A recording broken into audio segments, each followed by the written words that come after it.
మహారాష్ట్రలో Mahayuti కూటమిదే అధికారమని KK survey సంస్థ స్పష్టం చేసింది.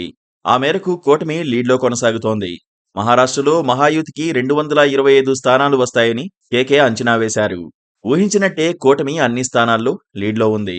2024 ఆంధ్రప్రదేశ్ అసెంబ్లీ ఎన్నికల ఫలితాలలో తర్వాత తెలుగు రాష్ట్రాల్లోనూ కేకే పేరు మారుమోగింది.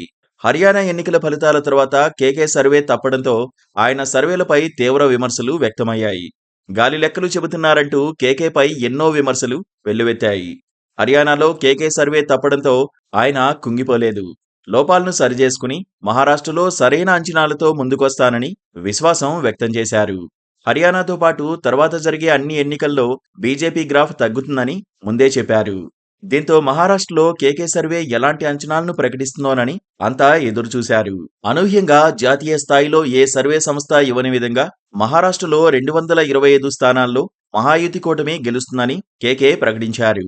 రాసిపెట్టుకోండి, తన సర్వే అక్షరాలా సత్యమంటూ ధీమా వ్యక్తం చేశారు.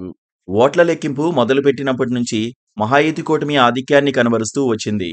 ఉదయం 11 గంటల వరకు అందిన ఫలితాల ప్రకారం మహాయుతి కూటమి 220 స్థానాల్లో ఆధిక్యం కనబరుస్తుండటంతో మరోసారి కేకే పేరు జాతీయ స్థాయిలో మారుమోగుతోంది.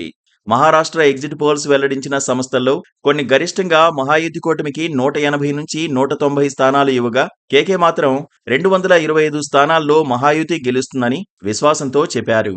మహారాష్ట్ర ఫలితాలు కేకే సర్వేకు దగ్గరగా ఉండడంతో కేకే సర్వేపై మరోసారి చర్చ మొదలైంది. ఏపీ అసెంబ్లీలో ఎగ్జిట్ పోల్స్ తో వార్తల్లో నిలిచిన కేకే మహారాష్ట్ర ఎన్నికల్లో ఇచ్చిన అంచనాలు దగ్గరగా ఉండడంతో కేకే సర్వేపై ప్రశంసలు వెల్లువెత్తుతున్నాయి. మహారాష్ట్ర ఫలితాలు చూస్తుంటే కేకే సర్వేకు దగ్గరగా ఉండడంతో జాతీయ స్థాయిలో ఆయన సర్వే మరోసారి సంచలనంగా మారింది. Please subscribe to KTV Telugu. KTV Telugu. KTV Telugu. channel.